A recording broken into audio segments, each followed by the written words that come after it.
Kalau kita merujuk kepada proses uh, namanya 378, itu adalah ada sebab, ada akibat, ada permulaan, ada akhir daripada permasalahan. Jadi prosesnya ini nggak mungkin sampai di situ aja. Jadi gini, kalau proses hukum itu yang bisa meringankan adalah fakta bukti, saksi adechart, dan bukti-bukti baru yang menguatkan gitu. Tapi kalau bicara masalah dia lagi hamil dan lain-lain, proses hukum tetap berlanjut. Ya selama itu benar adanya, terus secara ikatan perkawinan tidak ada dan tidak didasarkan oleh adanya ikatan perkawinan, tentunya ini menjadi delik satu pidana yang sempurna ya.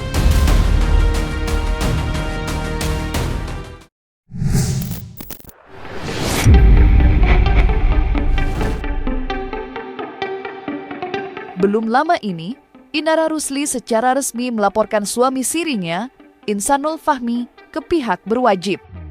Laporan tersebut berkaitan dengan dugaan penipuan yang dilakukan Insan, lantaran ia mengaku telah menjatuhkan talak 2 kepada istri sahnya, Mawa, sebelum menikahi Inara secara siri. Merasa telah dikelabui oleh ucapan Insan, Inara pun tidak terima.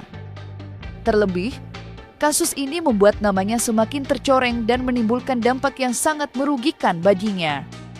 Namun, menurut pakar hukum Tommy Triyunanto, laporan Inara terhadap Insanul bisa saja berpotensi gugur apabila pernikahan siri itu terjadi atas dasar rasa suka sama suka antara keduanya. Oleh sebab itu, Tommy menyarankan agar pihak Inara benar-benar menyiapkan dan membuktikan setiap unsur yang diperlukan guna memperkuat laporan tersebut, sehingga proses hukum dapat berjalan sesuai ketentuan.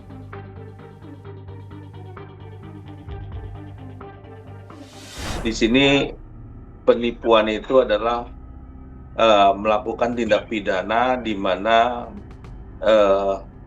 pasal yang disangkakan, unsur yang disangkakan adalah bentuk dari adanya yang dinamakan dia sudah tidak ada hubungan pernikahan dan ternyata masih dalam hubungan pernikahan. Pertanyaannya adalah, ya, pada waktu dia tahu bahwa dia sudah pisah, tentunya kita tahu bahwa dia sudah melakukan gugatan cerai dan sudah dikabulkan gugatannya. Kalau kita merujuk kepada proses namanya 378, itu adalah ada sebab, ada akibat, ada permulaan, ada akhir daripada permasalahan. Jadi prosesnya ini nggak mungkin sampai di situ aja. Ini jelas harus diketahui dulu. Orang yang ada hubungan, terus ternyata dia melakukan hubungan sebelum dia melakukan tindakan-tindakan di luar semestinya, dia tahu bahwa ini sudah bercerai. Kalau sudah itu, dia lakukan itu dan memang dia sudah bercerai dan ada akte cerainya, baru dia melakukan pernikahan. Tapi dan yang kedua, kalau dia melakukan penipuan itu harus dibuktikan apa yang ditipu. Jadi kalau kita bicara dia melakukan penipuan, ya itu harus dibuktikan. Kalau memang ternyata memang si laki-laki ini ya, laki-laki ini saya sebut ya, laki-laki ini, maka dia harusnya pada waktu dia melakukan satu hubungan di luar daripada hubungan pernikahan, tentunya ini tidak berdiri sendiri nih. Kalau bicara masalah penipuan itu kan unsur material penipuannya harus jelas. Terus peristiwanya juga harus jelas. Pada waktu pertemuan terus menjalin hubungan, ya sebelum menjalin hubungan yang kita tahu bahwa ini tidak boleh dilakukan, tetapi akhirnya dia melakukan satu hubungan awal, tentunya ini kan ada peristiwa yang sama-sama suka. Ya, ini harus didalami. Polisi harus hati-hati di sini. Pihak kepolisian ya, dalam hal ini penegak hukum tentunya harus hati-hati karena jangan sampai bentuk penipuan ini dijadikan satu momentum ataupun alat sehingga materinya harus jelas dulu apa yang ditipu. bagaimana dia cara menipu. Menipu itu kan harus dari perbuatan jahatnya. Kalau orang tidak mempunyai perbuatan jahat, tidak bisa dikatakan dia menipu. Dan dia sudah lakukan perbuatan jahat. Nah, ini harus jelas dulu. Karena nggak ada sebab kalau nggak ada akibat kalau nggak ada sebabnya, dan nggak ada satu hal yang merujuk kepada mempunyai dua insan yang sama-sama suka terus terjadinya hal seperti itu. Saya rasa ini bagian terpenting adalah harus hati-hati dalam menentukan material hukum pidananya terhadap pasal 378 penipuan itu.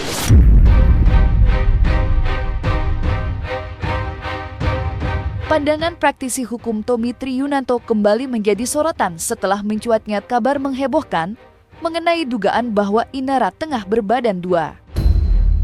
Isu tersebut menyebar luas di media sosial setelah beredar sebuah potongan video yang memperlihatkan Inara seolah menutupi bagian perutnya yang tampak sedikit membesar.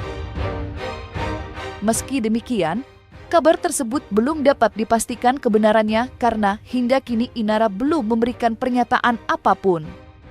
Tommy menilai, apabila kabar kehamilan itu benar adanya, maka situasinya bisa menjadi semakin kompleks. Sebab, hal tersebut akan menimbulkan dugaan bahwa Inara justru berniat menjebloskan insan yang diduga merupakan ayah dari anak dalam kandungannya melalui laporan hukum yang sebelumnya ia ajukan. Lantas seperti apa pendapat Tommy Triyunanto terkait kabar tersebut? Jadi gini, kalau proses hukum itu yang bisa meringankan adalah fakta bukti, saksi AD chart, dan bukti-bukti baru yang menguatkan gitu. Tapi kalau bicara masalah dia lagi hamil dan lain-lain, proses hukum tetap berlanjut ya. Tinggal poinnya kalau nanti upaya ya, kalau ini pasalnya di atas 5 tahun biasanya itu adalah bisa memperingan untuk tidak dilakukan penahanan. Tapi kalau di bawah 1 tahun, di bawah 5 tahun tentunya biasanya tidak dilakukan penahanan gitu. Karena masih dalam pengawasan kalau di dalam proses hukum ya, namanya proses hukum. Kan ada penahanan, ada pengawasan. Nah, kalau pengawasan itu di bawah 5 tahun biasanya pengawasan. Jadi diawasin, wajib lapor gitu loh. Sampai dengan proses hukum ini berjalan kepada ranah kejaksaan nanti. Dan pengadilan. Iya, proses hukum tetap berjalan walaupun dia hamil. Jadi nggak membuat satu proses hukum ini berhenti. Saya rasa tetap aja dia jalan. Nanti polisi kan akan memberikan satu kemudahan cara bagaimana dia bisa diambil keterangannya, dan bagaimana juga dalam proses hukum ini dibuat sesimpel mungkin sehingga tidak terlalu berlama-lama. Jadi saya rasa sekarang hukum ini udah semakin gampang ya, dan bisa dilakukan dengan cara-cara, atau mungkin penyidik bisa dilakukan datang kalau itu juga memungkinkan, dan juga bisa diakomodir. Tentunya ini banyak hal yang bisa dilakukan dan tidak harus datang ke Polda atau Polres yang tempat dia melapor. Diketahui, selain membuat laporan terhadap insan, Inara juga telah melaporkan seorang oknum yang diduga bertanggung jawab atas tersebarnya rekaman CCTV dari kediamannya. Dugaan itu kemudian mengarah kepada mantan suaminya, Virgon, yang dinilai memiliki kemungkinan besar sebagai pihak yang menyebarkan video tersebut. Hal ini diperkuat oleh pengakuan Inara sendiri yang menyatakan bahwa akses terhadap CCTV itu hanya dimiliki olehnya dan Virgon. Meski kebenarannya masih perlu dibuktikan lebih lanjut, Inara telah mengambil langkah tegas dengan melaporkan kasus tersebut atas dugaan ilegal akses. Ia menilai tindakan itu bukan hanya merugikan secara pribadi, tetapi juga melanggar privasi dan keamanan rumahnya. Lalu seperti apa pandangan Tommy Triyunanto perihal ilegal akses yang dilaporkan oleh Inara? Jadi yang namanya ilegal akses itu kan di Undang-Undang Elektronik melakukan satu tindakan di mana dia melakukan tanpa hak dengan masuk ke dalam akun, masuk ke dalam pribadi atau identitas orang lain, sehingga ini menyebabkan satu kerugian ya, baik itu secara material atau secara imaterial. Nah, dapat dikatakan bahwa ini menjadikan illegal access. Balik lagi, illegal access ini tanpa hak.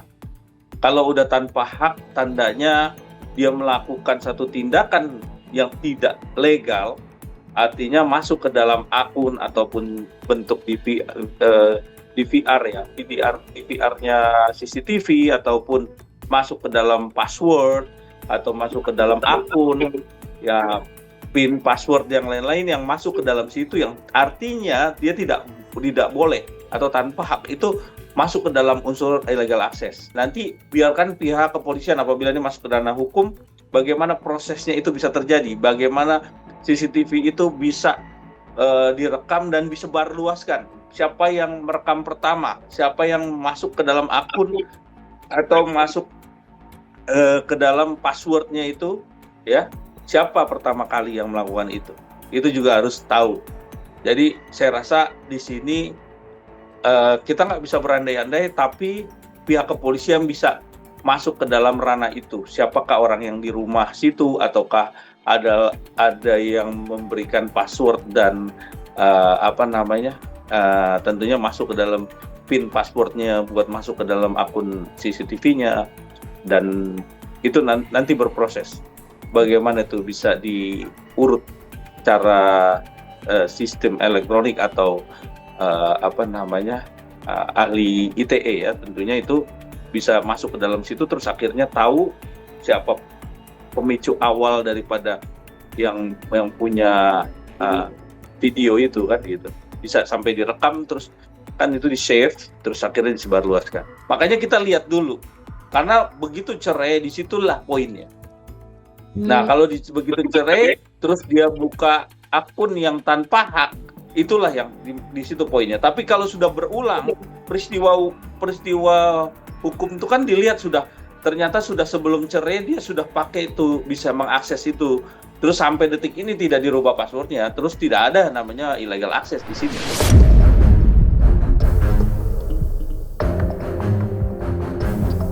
Tersebarnya rekaman CCTV yang diduga berasal dari kediaman Inara ternyata langsung dimanfaatkan oleh Mawa, istri sah Insanul.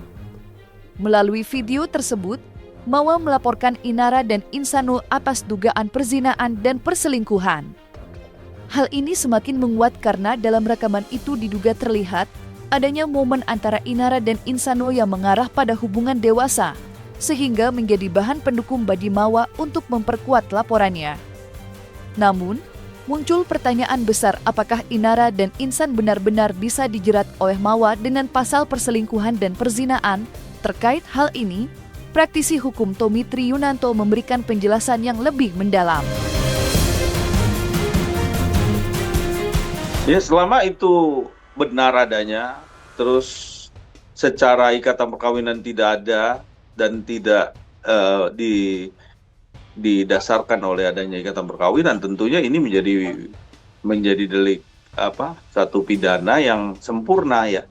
Karena pasal yang dikenakan adalah pasal 284, bentuk perzinahan. Ini sempurna, artinya pasal ini harus berjalan sesuai hukum, berlaku kan gitu. Itu kalau itu benar kan gitu. Kan kalau dicek CCTV-nya apakah ini dicek ahli IT, terus dicek memang benar itu orangnya, dan terus dipanggil orangnya juga mengakui dan melakukan hubungan itu, dan semuanya jelas, Pak, saksinya jelas, tandanya sudah masuk unsurnya. Iya, itu bisa kuat, karena kalau memang itu dinyatakan betul adanya melakukan tindakan itu atau melakukan perbuatan itu kuat. Iya, kalau kita lihat di sini ada pengakuan, terus ada penyesalan, tandanya dia mengakui atas dasar perbuatannya, dan dia memang tidak perlu lagi dijelaskan lagi, karena pasal 184-nya sudah terpenuhi, dan dia sudah mengakui di media sosial, dan itu menjadi salah satu bukti bahwa walaupun nanti di BAP pada waktu pemanggilan dia mengelak sekalipun, itu tidak bisa dianulir karena dia sudah menyatakan dan sudah di semua media sudah melihat bahwa ini sudah diakui nama dia. Jadi saya rasa ini menjadi poin buat memperjelas unsurnya dan memperjelas kasusnya, sehingga kasus ini bisa berjalan sesuai dengan hukum ya yang berlaku.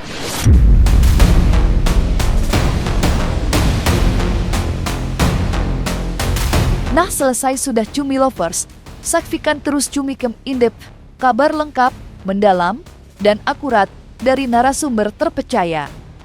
Dan jangan lupa untuk like, subscribe, dan juga share channel YouTube Cumi Cumi.